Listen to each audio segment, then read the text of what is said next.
President Trump also is attempting to force the Smithsonian to change its museums, exhibits, and operations to reflect his view of American history.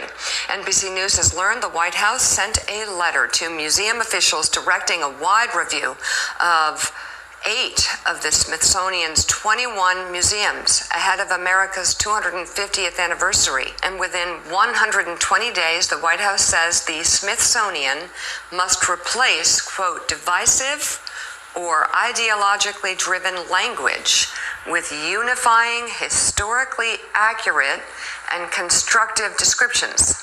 This latest letter comes just days after the Smithsonian changed its text on a description of President Trump's impeachment following the January 6th Capitol riot.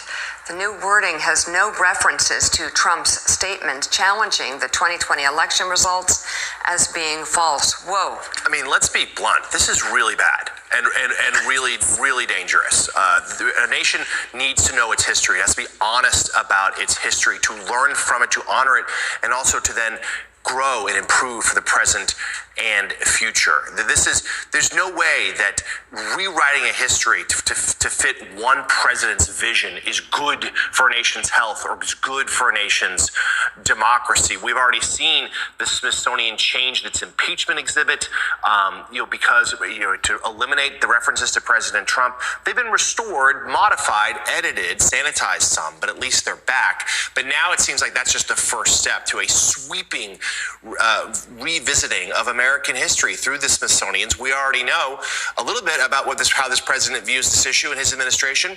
We're seeing Confederate monuments being restored to parks in Washington.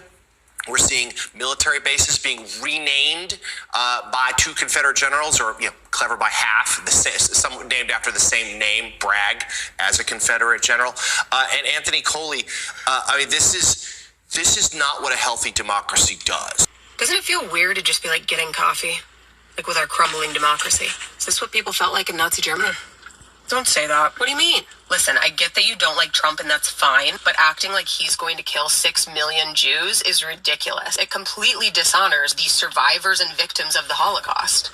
You know that saying about people who refuse to learn from history are doomed to repeat it? Yup. Yeah, so history is full of patterns, and it's our job to recognize them and call them out when we see them. You know when you hear a song and you're like, oh, that sounds just like that other song. They're not the same song, but they sound similar enough for you to be like, hey. Yeah, Trump doesn't hate Jews. He literally has Jewish grandchildren. But you're looking for sameness again. Just because Trump uses the same tactics as the big H doesn't mean there's going to be an identical outcome. Like what tactics? Undermining democracy, consolidating power within the executive branch, attacking the media, seizing control of education, paying women to have babies, blaming immigrants for everything, especially the economy. Just those.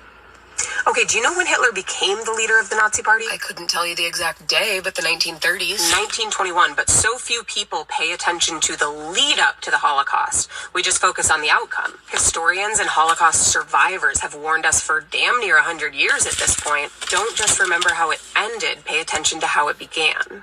They know all too well the dangers of not taking someone like this seriously. And I'd argue that we actually have a moral responsibility to call out these things when we see them. So many people choose to stay silent because they're afraid of offending someone or coming off as overly dramatic. But authoritarians love a silent civilian. Hey, they put a smiley face.